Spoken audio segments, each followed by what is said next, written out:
तो हमारे इस साल की शुरुआत हुई एक एडवेंचर के साथ और साथ ही एक बहुत ही जबरदस्त इंसान के साथ। हाँ, ये हमेशा ही मैं कहता हूँ क्योंकि यही सच है। तो चलिए बिना देर किए बता रहा हूँ, हम इस्तांबुल में हैं, लेकिन ये सिर्फ एक स्टॉप ओवर है और हम एशिया जा रहे हैं और हम अभी एक ऐसे देश जा रहे हैं जहां इंटर करना काफी टफ है वहां की सिचुएशंस की वजह से। मैं हम करके इसीलिए बात कर रहा था क्योंकि अब हम फाइनली क्लेवेरो के साथ हैं भाई। इक्वाडोर से दुनिया की दूसरी तरफ आ चुके हैं। जैसा कि मैं कह रहा था, हम रास्ते में हैं। फिलहाल हम टर्की में हैं, लेकिन हम कोशिश करेंगे बांग्लादेश के ढाका जाने की। यानी कि हम ढाका जा रहे हैं। हमारे पास अभी बांग्लादेश का वीजा नहीं है, क्योंकि अगर आपको कुछ दिन रुकना है, यानी हम यहाँ लगभग 6-7 दिन रहेंगे, तो वीजा एयरपोर्ट पर ही बनेगा जब आप पहुंचेंगे और जब आप उस देश में इंटर करना चाहेंगे। और इस चीज में लेकिन एक प्रॉब्लम भी है जिसे पूरे इंटरनेशनली जाना जाता है यार, मतलब पूरे दुनिया के लोग जानते हैं, क्योंकि हर देश में ये जो वीजा है टेम्पोरेरी वाला, उसे कभी कभी डिनाई कर दिया जाता है और ये आपको वापस भेज देंगे बिना किसी वैलिड रीजन के यार। लेकिन फिर भी चलिए हम इंटर करने की कोशिश करेंगे। मुझे ऐसा लग रहा है कि हम अकेले यहाँ पर वेस्टर्न लोग हैं, एक भी यूरोपियन इस लाइन में नहीं है। मैं इस देश के बारे में कुछ बताना चाहूंगा। आप यहाँ बहुत लोगों को मास्क लगाए देखेंगे। दो चीजें यहाँ साथ साथ चलती है। यहाँ हम कोरोना वायरस के वक्त में हैं और पूरी दुनिया कोरोना वायरस अलर्ट पर है। और बांग्लादेश दुनिया के प्रदूषित देशों में से एक है। बांग्लादेश सच में अभी के हिसाब से बहुत ही कम समय से एक देश बना है। पहले ये पाकिस्तान का अंग था। ये एक ऐसा देश है जिसके साथ पाकिस्तान की कोई सीमा नहीं लगती थी। ये अजीब बात है क्योंकि ये इंडिया से अलग हुए हैं, लेकिन बांग्लादेश पाकिस्तान का भाग 1971 तक था। बांग्लादेश को बने हुए 50 साल से भी कम हुआ है। इसके साथ ही छोटे देश अलग हुए थे, जैसे कि सिंगापुर और हांगकांग, जो कि वास्तविक रूप से शहर है। यह एक घनी आबादी वाला देश है। यहाँ प्रति वर्ग किलोमीटर बहुत पॉपुलेशन है और इसके बारे में हम बाद में बात करेंगे। समस्या ये है कि ये बहुत बदनाम देश है बच्चों का शोषण को लेकर। कई लोगों को याद होगा, बहुत साल पहले एक न्यूज आई थी, डिजिटल प्रेस की हेडलाइंस थी, ल्यूसिटो कॉमिका ने कोशिश की थी देश में जाने की और 2 दिन के बाद, असल में मेरे ख्याल से वह बगैर पासपोर्ट के पकड़े गए थे। बिल्कुल रास्ते में उसे रोक दिया गया था कैमरा के साथ होने की वजह से। तो चलिए अब हम देखते हैं कि क्या होता है। तो दोस्तों, फाइनली हम लोग ढाका में आ चुके हैं। अब पता नहीं क्या होने वाला है। फिलहाल हम लोग एक टुक टुक में हैं, जो कि एक जेल की तरह दिखता है। आप देख सकते हैं इसकी जालियां, और ड्राइवर भाई ने हमें लॉक कर दिया इस जेल में और हम लोग तब तक नहीं निकल सकते जब तक कि ये हमें निकालते नहीं। सबसे अच्छी बात यह है कि देश में इंटर करना बहुत आसान रहा। कम से कम दूसरे देशों की तरह तो मुश्किल नहीं था। वीजा का दाम $50 प्रत्येक व्यक्ति के लिए था, जो बहुत ज्यादा था। कुछ समय बाद हम ओल्ड ढाका पहुंचे, जो कि ढाका का प्राचीन भाग है। जी हाँ, जैसा कि आपको नाम से ही पता चलता है। एक बात तो मैं आपको अभी ही बता सकता हूँ कि बांग्लादेश के लोग काफी फ्रेंडली है भाई। नेचर में काफी फ्रेंडली है, काफी मिलनसार है और ये अब तक के one of the most friendly people है भाई। ये मुझे काफी अच्छा लगता है। मुझे काफी पसंद है उनके साथ बातें करना। और ये वाकई में काफी निराशाजनक है कि इन्हें ऐसे खतरनाक कंडीशंस में रहना पड़ता है। और यही वो चीज है जिसके बारे में हम लोग इस वीडियो में देखेंगे। बांग्लादेश में भयानक पॉल्यूशन। ऐसा कहा जाता है कि बांग्लादेश जो है वो दुनिया के सबसे प्रदूषित कंट्री के लिस्ट में शुमार है। इसके कई पहलू हैं जो कि इसे सच साबित करते हैं और इस वीडियो में हम उन पहलुओं को देखेंगे। हम यहाँ जॉन के साथ हैं और ये है मेरा जिगरी दोस्त जो यहाँ 1 महीने से रह रहा है और इसीलिए हमारी हेल्प भी हो जाएगी और हम इनकी मदद से बांग्लादेश के उन एरियाज को भी कवर करेंगे जो कि इस वीडियो में हमें मेनली दिखाना है।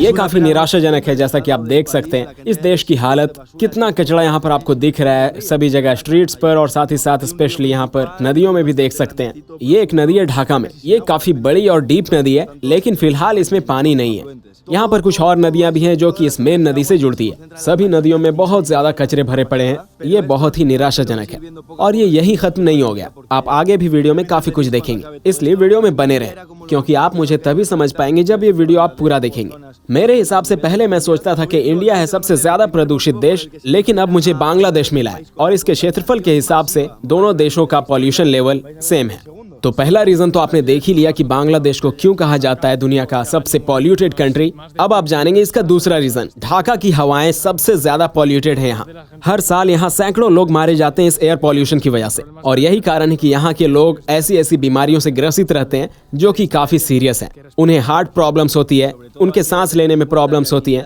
और यहाँ तक कि इस पॉल्यूशन से वो कैंसर रोग से भी ग्रसित हो जाते हैं, क्योंकि इतना पॉल्यूटेड एयर वो ब्रीथ कर रहे हैं हर दिन। और तो और हमें ये भी ध्यान देना चाहिए कि यहाँ का जो हेल्थ सर्विस है वो भी काफी कमजोर है, वो भी काफी बेहतर नहीं है भाई। लोग हॉस्पिटल नहीं जाते हैं और यहाँ हेल्थ फैसिलिटीज की कमी और इन पॉल्यूशन की वजह से सैकड़ों हजारों डेथ होती रहती है, क्योंकि बांग्लादेश की जनसंख्या भी इसके एरिया के हिसाब से काफी ज्यादा है। यहाँ सैकड़ों हजारों मौतें ऐसी हो जाती बिना किसी ज्ञात कारण के। तो अगर यहाँ लोग मास्क पहन रहे हैं तो ये सिर्फ कोरोना वायरस की वजह से नहीं, बल्कि एयर पॉल्यूशन से बचने के लिए भी है। मैं भी उन खतरनाक इलाकों में मास्क लगाकर ही घूमूंगा जिसे मैंने नोटिस करा है, और कभी कभी मैं इसे हटा लेता हूँ ताकि मुझे सांस लेने में आसानी हो। अगर आप घर पहुंचकर नाक साफ करते हैं तो आपको महसूस होगा कि ये पूरी तरह से पॉल्यूशन से भरा हुआ है। ये फैक्ट है कि पॉल्यूशन आपकी कुछ ही दिनों में जान नहीं लेता है, लेकिन ये ढाका के शहरों में संभव है। जैसा कि मैंने बताया था, यहाँ की नदियों में गार्बेज का ढेर है। हमें ऐसा लगा था कि पानी यहाँ से सूख चुका है, लेकिन यहाँ की नदियों में फिर से पानी आ चुका है, लेकिन अफसोस कि ये काफी ज्यादा पॉल्यूटेड है। तो मुझे ये पता चला कि हम लोग जिसे सूखा नदी समझ रहे थे, मीन्स के ऊपर से पूरी तरह से वो सूखा दिख रहा था, कचरा दिख रहा था, एंड इवन उसके ऊपर प्लांट्स दिख रहे थे, तो ये एक्चुअल में नदी का मेन लेयर नहीं है, बल्कि इसके ऊपर एक और लेयर जम चुका है जो कि कचड़ों का ढेर है भाई। कितनी अफसोस की बात है कि नदी के ऊपर आपको कचरों का ढेर का एक लेयर बन चुका है, जिसके ऊपर पौधे जन्म चुके हैं, जिसे इंडिया में गंदे पैन या गंदे नाले भी कहते हैं। नदियों में जो टॉप लेयर है कचरों का, उसके नीचे पानी है।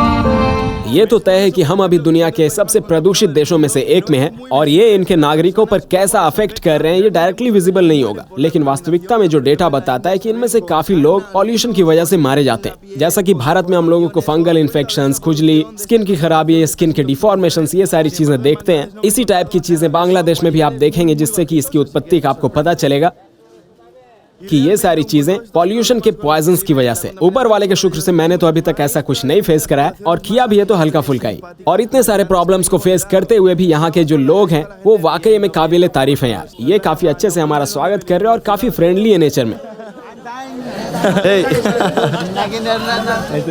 अब तक मैंने जितनी भी जगहें घूमी हैं उनमें से ये काफी फ्रेंडली नेचर वाले हैं, और मैं यही कहना चाहूंगा कि इस तरह की चीजें जब आप किसी और देश में देखते हैं तो ये आपको अंदर से काफी खुशी देती है यार।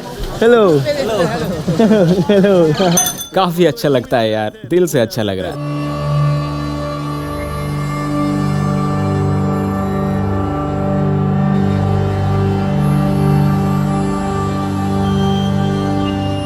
तो अब वक्त आ चुका है सबसे बड़ी तबाही को जानने का जो यहाँ अब तक हुई है। शायद उन कारणों में से सबसे मुख्य कारण जो मैंने बताया कि क्यों बांग्लादेश सिर्फ दुनिया में ही नहीं बल्कि इतिहास के पन्नों में भी सबसे पॉल्यूटेड कंट्री के तौर पर जाना जाता है। WHO ने भी इसे क्लासिफाइड किया, तो वो रीजन है वाटर पॉल्यूशन का ही।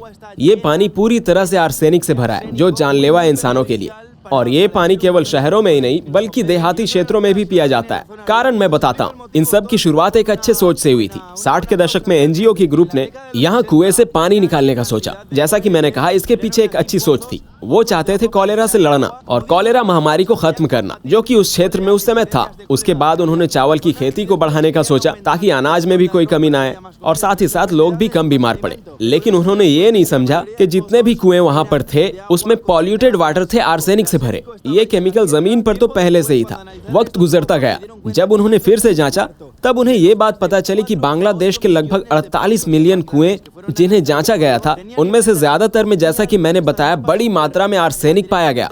ये अंडरग्राउंड लेयर्स मौत की घंटी थी। ध्यान देने वाली दो बातें जिसने मुझे पूरी तरह से झकझोर दिया था जब मैंने उनके बारे में पढ़ा था। और आपको जानकर हैरानी होगी कि बांग्लादेश में 20% से ज्यादा मौतें आर्सेनिक के कारण होती है। यानी कि मौतों का कारण पॉल्यूशन है, जिसे कॉन्टेमिनेशन और पॉइजनिंग्स और कैंसर के कारण का नाम दिया जाता है। इन सब के बावजूद 20% बीमारियों का कारण इस देश में आर्सेनिक वाला पानी है। यहाँ 150 मिलियन से भी ज्यादा की आबादी है, जिसमें 80 मिलियन से ज्यादा लोग आर्सेनिक वाले पानी का उपयोग करते हैं, और जो इन्हें धीरे धीरे मार देगा। इसलिए मैंने कहा था कि क्यों ये कंट्री दुनिया की सबसे पॉल्यूटेड कंट्री है। एयर पॉल्यूशन, गलियों में कूड़ों का ढेर और पानी में आर्सेनिक, जिसे पीकर लोग धीरे धीरे मर रहे हैं। यहाँ की स्थिति बहुत दयनीय है।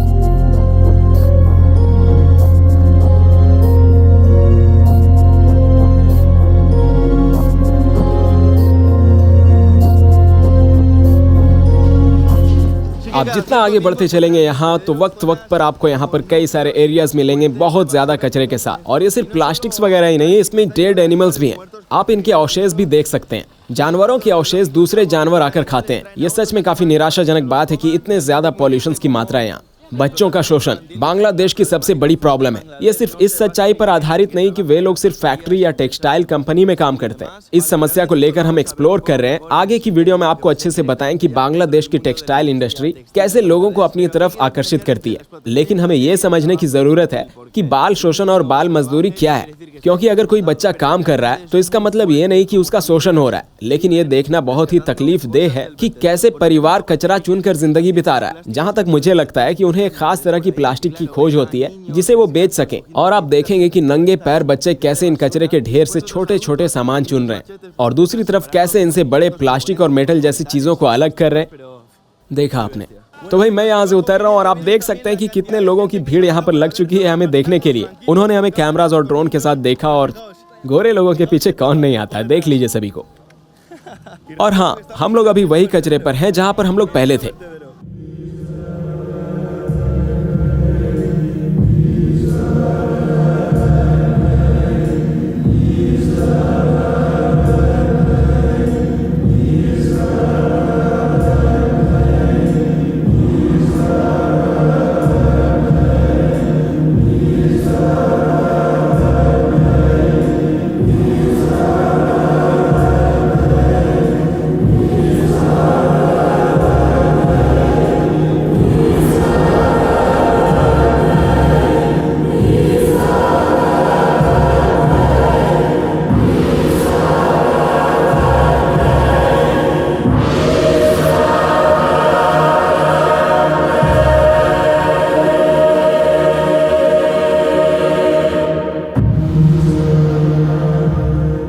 और यहाँ पर मैं वीडियो को समाप्त करना चाहूंगा और मैं उन समस्याओं पर बात करना चाहूंगा जिसका सामना हमने यहाँ किया है। सोचिए हमारी बॉडी में कितना केमिकल और पॉल्यूशन जमा कर रहे हैं हम जब हम सांसें लेते हैं, और अकॉस्टिक पॉल्यूशन, शोर शराबे की वजह से जो आप यहाँ देख रहे हैं। और यहाँ पर हम कूड़े में रहने वाले जानवरों की तरह खाना खाते हैं। अगर आप उन सब्जियों को खाते हैं जिसे हाई लेवल आर्सेनिक वाटर से शायद सींचा जाता है, तो वो बुरी तरह से हमारी बॉडी को डैमेज करता है। हालांकि हम सिर्फ एक हफ्ते से यहाँ पर हैं, लेकिन हमने भी उसे फील किया है भाई। सच में जब मैं यहाँ आया तब मैंने फील किया कि मेरे सर में दर्द है और गले में भी खराश हो रही थी। और पॉल्यूशन से सर का भारी लगना, साथ ही साथ शरीर में भी आपको थोड़ा लो फील होगा। इनिशियली आपको लगेगा कि आप पूरी तरह से एक्टिव नहीं हो पा रहे। सर और सांस की तो बैंड बज जाती है यार, गले से नहीं उतर पाता है यहाँ की हवा, इतना पॉल्यूशन है यहाँ। यस, इट्स अ फैक्ट कि मैं इस वीडियो में सिर्फ और सिर्फ पॉल्यूशन और इससे प्रभावित लोगों के बारे में बताना चाह रहा। बांग्लादेश की पॉपुलेशन और यहाँ के लोगों पर आधारित बांग्लादेश में क्लेवेरो का फर्स्ट वीडियो है। हम दोनों को प्लीज फॉलो करें ताकि आगे आने वाली वीडियो मिस ना हो यार। प्लीज इस वीडियो को लाइक करें और कमेंट में आप अपने सवाल या सुझाव जरूर दें, और सब्सक्राइब भी कर दें यार, अगर आप जल्द से जल्द अगला वीडियो चाहते हैं। मिलते हैं अगले वीडियो में, अपना ख्याल रखें, बाय बाय।